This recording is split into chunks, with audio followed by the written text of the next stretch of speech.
එතන ගියාම සියා ලස්සන කතාවක් කිව්වා මට. තොටට බැස්සේ මෙන්න මෙතන. විහාරෙන් එහා පැත්තේ තියෙන සිවුරුගල. ඉතින් කල්ල මමත් දැකලා තිබෙනවා මේ වගේ කිව්වම. කැලණි විහාරයේ විශේෂත්වය ගැන කතා කරොත් ඒ ඔරුව ගිල්ල වැටෙනවා කියන්නේ අම්පාරේ පොතුවිල් වල තියෙන මෝදු මහ විහාරය.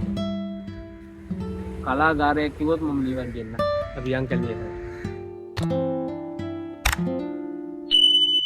අයිබෝවන් හැමෝම සාදරයෙන් පිළිගන්නවා. මේ තමයි මගේ YouTube channel එක දාන පළවෙනි වීඩියෝ එක. ඔයාලා අහලා තියෙනවද උපන් දාසිට කරපවු නැත වරක් වැන්දොත් කැලණිය කියලා කතාව? ඉතින් තවදුරටත් මම ඒ දේ මේ විස්තර කරන්න ඕනේ නැහැ. අද මම ඉන්නේ කැලණි රජමා විහාරයට. අපි කැලණි රජමා විහාරය සම්බන්ධව තොරතුරු ඒක ගැන කතා කරමු. අපි කැලණි විහාරයට යන්. මගේ පිටිපස්සේ පේන තියෙන කැලණි විහාරය.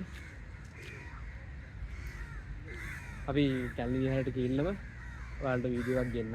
අපි යන් කැලණි විහාරයට.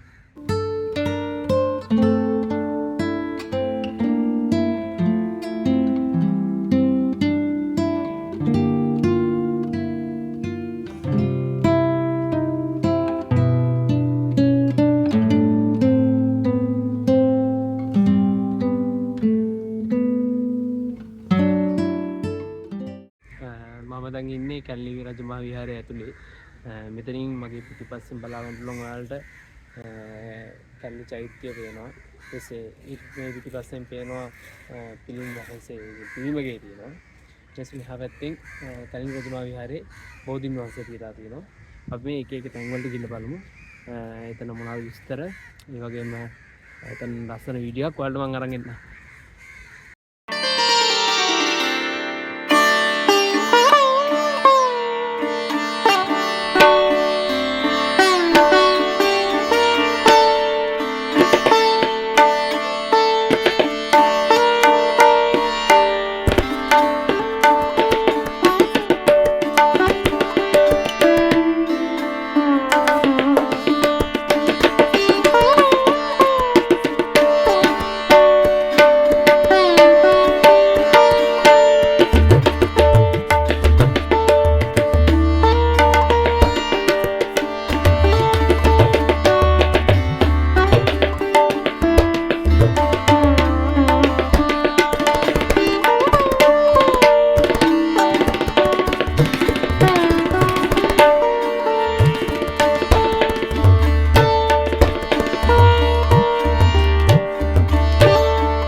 කලින් සඳහන් කරා මම අද ඇවිල්ලා ඉන්නේ කැලණි විහාරයට කියලා. මේ කැලණි විහාරයේ විශේෂත්වය ගැන කතා කරොත් ප්‍රධානම විශේෂත්වය තමයි ගෞතම බුදුරජාණන් වහන්සේගේ තුන්වෙනි ලංකා ගමන නිසා අවසාන ලංකා ගමනේ වුණා කියන්නේ මේ කැලණි විහාරෙදී. ඉතින් එහාට ගියාම කැලණිය සම්බන්ධව තවත් සුවිශේෂීතම ඉතිහාසගත සිදුවීමුත් තියෙනවා. ඊට කලින් මම බුදුරදුන්ගේ තුන්වෙනි ලංකා ගමන ගැන විස්තර කරන්නම්. බුදුහාමුදුරුවෝ ලංකාවට 3 වතාවක් කරනවා.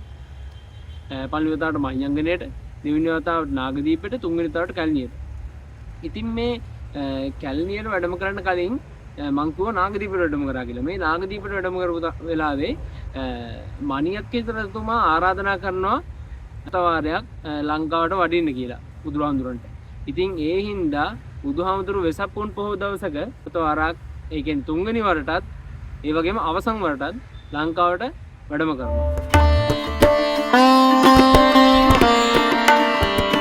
බුදුහාමුදුරුවෝ ලංකාවට වැඩම කරලා, ඒ කියන්නේ මේ කැලණියට වැඩම කරලා මණියක්කේ රජතුමා ඇතුළු ඒ පිරිසට ධර්මයේ දේශනා කරා කියලා කියනවා. ඒ වෙලාවේ තවත් විශේෂ සිදුවීමක් කරනවා. ඒ තමයි බුදුහාමුදුරුවෝ කැලණිය පුරයට වැඩම කරගත්ත කියලා දැනගන්න සුමන සමන් දෙවියන් මේ වෙලාවේදී කැලණියට එනවා. ඉතින් මහියංගනයේදී බුදුහාමුදුරුවන්ගෙන් මිනිස්යන්ට වන්දනාමාන කරන්න යම්කිසි බුදුහාමුදුරුවන්ගේ වස්තුවක් ඉල්ලුවා වගේම දෙවියන්ට වන්දනාමාන කරන්න සුමන සමන් දෙවියන් කැලණියේදී ඉල්ලනවා බුදුහාමුදුරුවන්ගේ යම්කිසි දෙයක්. ඒ වෙලාවේ තමයි බුදුහාමුදුරුවෝ කැලණියේ ඉඳලා ශ්‍රීපාද ස්ථානයට වැඩම කරලා ශ්‍රීපාද ලාංඡන පීඨය කියලා බෞද්ධ ඉතිහාසයේ සඳහන් වෙන්නේ.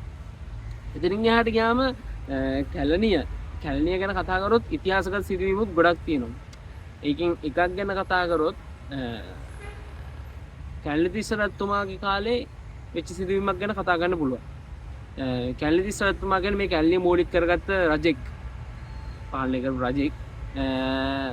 කොහොමද කැලණි තිස්ස රජතුමා කරපු වැරද්දක් හින්දා වැරද්ද ගැන සඳහන් කරොත් රහතන් වහන්සේ නම තෙල් කටාරාම ගිල්ලලා අපවත් කරා කියලා ඉතිහාසයේ සඳහන් වෙලා තියෙනවා. ඉතින් මේ හින්දා කෝප වුණ දෙවියන් මුහුද කොට ගැලවුවා කියලා තමයි කියන්නේ. ඉතින් ඒ වෙලාවේ රජතුමාගේ දියණිය විහාරමාදේවිය, අපි කවුරුත් දන්න විහාරමාදේවිය මේ මුහුදට බිලි වෙන්නම් කියලා ඔරුවක පා කරලා යවනවා කියලා ඉතිහාසයේ තියෙනවා. ඒ ඔරුව ගිල්ල වැටෙනවා කියන්නේ අම්පාරේ පොතුවිල් වල තියෙන මුහුදු මහ විහාරයට. එතනින් පස්සේ රුහුණේ රජ කරපු කාවන්තිස්ස රජතුමා ඇවිල්ලා විහාරමාදේවිය සරණ පාවාගෙන ඊට පස්සේ ඒ දෙන්නට පුත් කුමරුවන් දෙපළක් උපදිනවා. එක්කෙනෙක් තමයි ගමනු කුමාරයා, අනිත් එක්කෙනා තිස්ස කුමාරයා. ගමනු කුමාරයා තිස්ස කුමාරයා ගැන කතා ගන්න ඕන තරම් දේවල් තියෙනවා. ඒ හින්දා තවත් දික්කරින්ද මම ඒ ගැන සඳහන් නොකර ඉන්න. ඉතින් ඕක තමයි සරලවම කැලණි තිස්ස රජතුමාගේ කතාව. එතනින් එහාට ගියාම තවත් සිදුවීමක් තියෙනවා. මේක හැබැයි සිදුවීමක්ම කියන්න බෑ. ඒ කියන්නේ මේක සාහිත්‍යමය කතාවක්. කැලණිය මූලික කරගත් දෙවිය කෙනෙක් ඉන්නවා. ඒ කියන්නේ හැම පළාතකටම හැම දිස්ත්‍රික්කයකම හැම ගමකටම වගේ සාමාන්‍යයෙන් ගම් බහරව ඉන්නවා දෙවිය කෙනෙක්. ඒ වගේ කැලණියට ඉන්න දෙවියන් තමයි විභීෂණ දෙවියන් කියන්නේ. විභීෂණ දෙවියන් කියන්නේ සාමාන්‍යයෙන් කතාවල තියෙන හැටියට අපි අහලා තියෙන කතාවල තියෙන හැටියට රාවණ රජතුමාගේ සහෝදරයෙක් කියලා කියනවා. එයා රාමනා යුද්ධෙදී රාවණ රජතුමා පාවල් දින්නා කියලා කියනවා. ඉතින් ඒවා අපිට හරියටම සනාථ කරගන්න බෑ. ඉතින් පිළිගත නොහැකි කාරණා කතාව තමයි මම කිව්වේ. ඉතින් එතනින් එහාට ගියම් මේ සාහිත්‍ය සම්බන්ධව මම කිව්ව දෙයක් තියෙනවා කියලා. ඒ තමයි සිංහල සාහිත්‍යයේ සරණතම යුගය. ඒ තමයි කෝට්ටේ යුගය. මේ කෝට්ටේ යුගයේදී අග්‍රගණ්‍ය කලාවේදියෙක් තමයි තොටගම ශ්‍රී රාහුල හාමුදුරුවෝ කියන්නේ. මේ තොටගම ශ්‍රී රාහුල හාමුදුරුවෝ ලියනවා සල්ලීනි සංදේශය කියලා සංදේශයක්. ඒකට ලියන්න හේතුව තමයි 6 වෙනි පරක්කම් බහුරතුමාට දුවෙක් හිටියේ උලකොඩු දේවිය. මේ උලකොඩු දේවියට පුතෙක් කිල්ලලා කෝට්ටේ ඉඳලා කැලණියේ ඉන්න විභීෂණ දෙවියන්ට සල්ලිහිණික් ගැතේ පණිවිඩයක් යවනවා කියලා තමයි සල්ලිහිණි සංදේශය ලියවෙන්නේ. මේ සල්ලිහිණි සංදේශයේ සඳහන් වෙන්නේ කෝට්ටේ ඉඳලා කැලණියට විභීෂණ දෙවියන්ට යවනවා කියලා. එතනත් කැලණිය සම්බන්ධව කැලණියේ ගම්බාරව, කැලණියේ බාරවින් දෙවියන් කියලා අපිට කියන්න පුළුවන්. කැලණිය ගැන තවත් කතා කරොත් මේ කැලණිය කියන්නේ එක්තරා කැලණි රජමා විහාරය කියන්නේ එක්තරා කලාගාරයක් කිව්වොත් මම නිවැරදියි. ඒ කියන්නේ මේ තියෙන කැලණි විහාරයේ විහාරයේ බිතුසිතුවම්. ඒ බිතුසිතුවම් මාරම ලස්සනයි. අපේ බොඩි කාලේදී 2 වසරේ එකේ ඉඳලා 5 පන්ති යනකම්ම තිබ්බ සාමාන්‍යයෙන් මට මතක හැටියට සිංහල අච්චුපොත්තර තිබ්බා. ඒ වගේම බුද්ධ ධර්මයේ අච්චුපොත්තර තිබ්බා. ඒ ඡායාරූප ඔක්කොම අරන් තියෙන මේ කැලණි විහාරයේ තියෙන බිතුසිතුවම් වලින්. ඒ බිතුසිතුවම් වලින් සුවිශේෂීම් බිතුසිතුවම් දෙකක් තියෙනවා වැඩිපුරම මිනිස්සු අතර. ඒ කියන්නේ ගොඩක්ම ප්‍රසිද්ධ බිතුසිතුවම් දෙකක් තියෙනවා.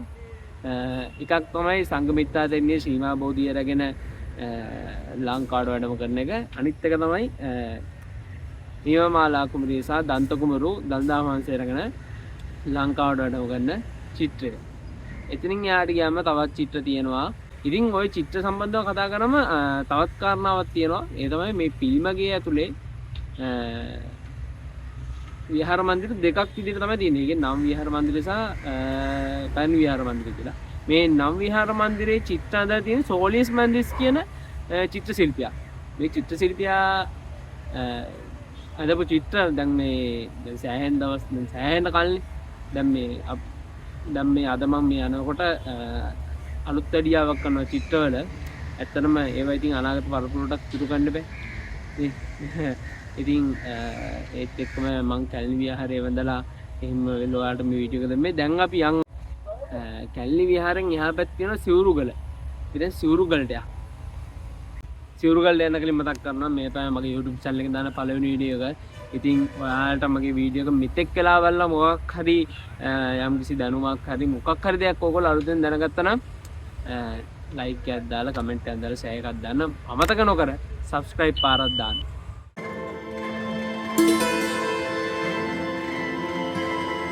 කලින් වීඩියෝ එක පන්සල ඇතුලේ ගත්ත නැත්නම් මොකද ගොඩක් මිනිස්සු වඳිනවා. අපි මේ දේවල් වලට බාධා කරන්න ඕනේ නැහැ. ඒ හින්දා ඒකයි එළියට ගිහින් වෙනම වීඩියෝ එකක් ගත්තේ. මොකද මිනිස්සුන්ට ඒවා කරගන්න අපි නිදහස් දෙන්න ඕනේ. ඒකට බාධා නොවි තමයි අපේ වැඩත් කරගන්නේ. එහෙනම් අපි සිවුරු ගලට යමු.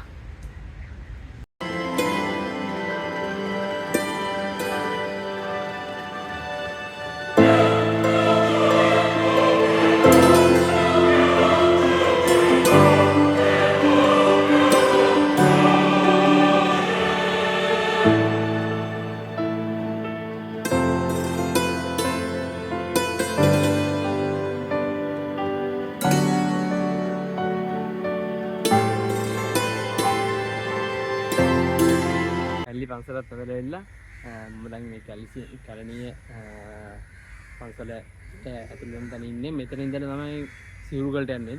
සිවුරුගලට මෙතන ඉඳලා මම මේ මෙතන ඉඳලා ඔයාලට පේනවද දන්නේ නැහැ.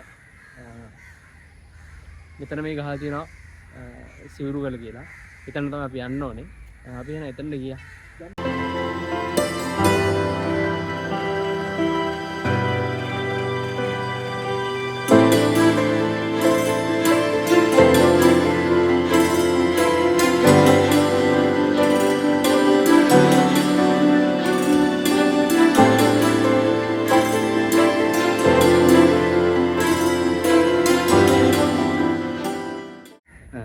දැන් ඉන්නේ කැලණි විහාරයෙන් ටිකක් ඉස්සරහට ආවම තියෙනවා සිවුරුගල විහාරය. මම මේ සිවුරුගල විහාරේ ඉන්නේ. මෙතන තමයි බුදුහාමුදුරුවෝ මං කිව්වා තුන්වෙනි වතාවට කැලණි පුරයට වැඩම කරා කියලා. ඒ වෙලාවේ කැලණි ගඟේ බුදුහාමුදුරුවෝ ස්නානය කරනවා. මේ ස්නානය කරපු ස්ථානය තමයි සිවුරුගල විහාරයේ ඉදි වෙලා තියෙන්නේ. ඉතින් මට පිටිපස්සෙන් පේන්න තියෙනවා ඔයාලට ලස්සන බුද්ධ ප්‍රතිමාවක්. මෙතෙක් කල් මමත් දැකලා තිබෙන්නේ මේ වගේ ප්‍රතිමාවක්. හරිම ලස්සනයි. මේ කියන්නේ අපි කවදාවත් මේ වගේ ඒව දැකලා අපි ගොඩක්ම මුද්‍රා සහිත ඒ වගේ රූපන් දැකලා තියෙන. දැන් මේ පිළිම දිහා බලුවම ස්නානය කරන පිළිමයක් විදිහට තමයි තියෙන්නේ. හරිම ලස්සනයි පිළිම. ඔයාලට පිටිපස්සෙන් පේනවා ඇති.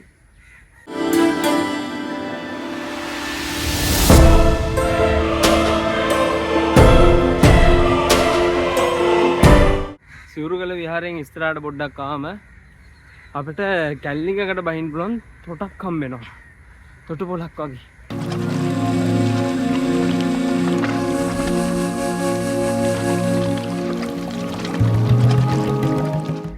ඇත්තටම මෙතන ගොඩක් ගැඹුරු තැනක්. අතන 100 කෙනෙක් නානවා. ඒ වුණාට මේ එතන නාන තැන නෙමෙයි. අර මෙහි ඉන්න මිනිස්සු ඉතින් දන්නවා නාන්න ඕනේ කොහොමද ඒ තැන් එහෙම. ඉතින් ඒ 100ත් එක මම කතා කරනකොට මට කියපු දෙයක් තමයි ඒ 100 කියනවා මේ ගගෙන් එහා පැත්තේ තියෙනවා එගොඩ කැලණි කියලා පන්සල. එතනට තමයි බුදුහාමුදුරුවෝ කැලණියට ආපුවලා මුලින්ම වැඩම කරලා තියෙන්නේ. ඊට පස්සේ දැන් මම ඔයාලට වීඩියෝ එකේ දකින්නේ පාලමක්. ඒ පාලම පොඩින් එහා පැත්තට මාරුනාම තියෙනවා එගොඩ කැලණිය පන්සල. දැන් හෙටත් යන් ආපුගේ ගමන ඉවර කරන්න කියලා හිතුවේ. උනට ඒකට කැලණියට යන්න. ගිහින්නම ගමන ඉවර කරනවා. එතෙන් ගියාම 100 ලස්සන කතාවක් කිව්වා මට. මම ඒ කතාව පන්සලට ගිහින් ඉවරලා කියන්න. යන්ක පන්සල.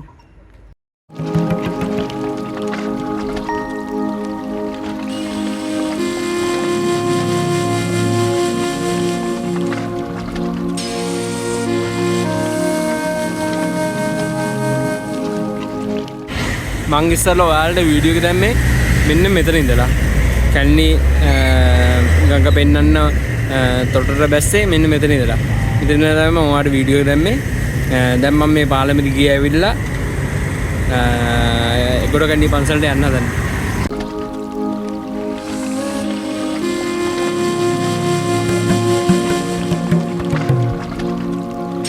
මම දැන් ඉන්නේ එගොඩ කැලණි විහාරේ. දැන් අවස්ථරෝකින්ද පන්සලේ විරිද්දාල සද්ද එනවත් දැන් මං කියන එක ඇහෙනවත් දැන් නේ ඔයාලට. කමන්නේ පන්සල අස්සලයක්.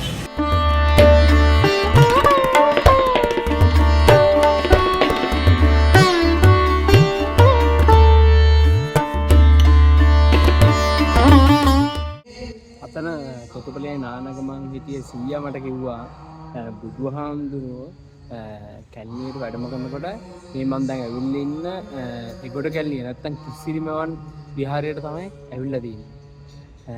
මෙතන ඉඳලා තමයි බුදුහාමුදුරුවෝ මෙගොඩ කැලණිය නැත්තම් අර අපි දැන් වැඳලාව කැලණිය පන්සලට ගියා කියන්නේ ඊට පස්සේ. ඒ කියන්නේ මෙගොඩ කැලණිය නැත්තම් අපි දැන් වැඳලාව පන්සල තමයි මණියක්කිත රජතුමාගේ රජමාලිගාව කියන්නේ.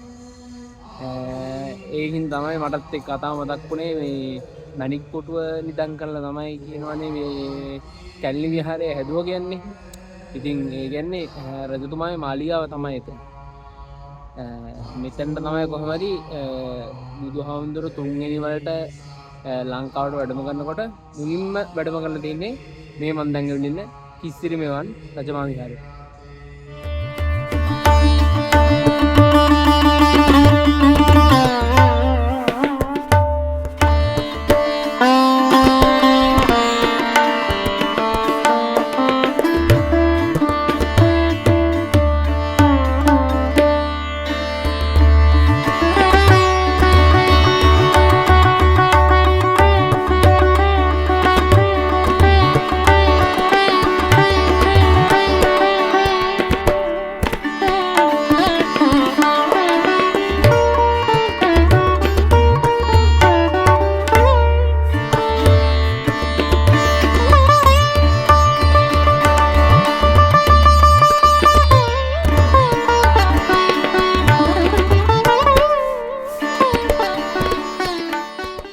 ඉතින් ඒගොඩ කැලණිය ගැන ලොකුවට මට සඳහන් කරන්න තරම් දෙයක් නැහැ. මොකද ඔක්කොම විස්තර මම කැලණි පන්සලේදී කිව්වෙ හින්දා.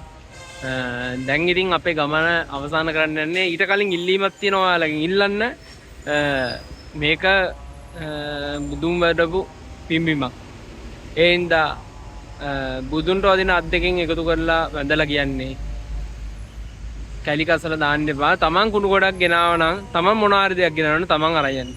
ඒක පන්සලේ දාලා යන්න එපා. විශේෂයෙන් මම දැක්ක මේ කැලණි ගඟ දෙපැත්තේ ගොඩාක් අපිරිසිදු වෙලා තියෙනවා. ඇත්තටම බුදුහාමුදුරුවෝ ස්නානය කරපු තැනක් මේක. ඒ පූජනීය ගංගාවක් යන්නේ. ඉතින් ඒ හින්දා එහෙම පූජනීය තැන් අපවිත්‍ර කරන්න එපා කියලා හැමෝගෙම ඉල්ලනවා.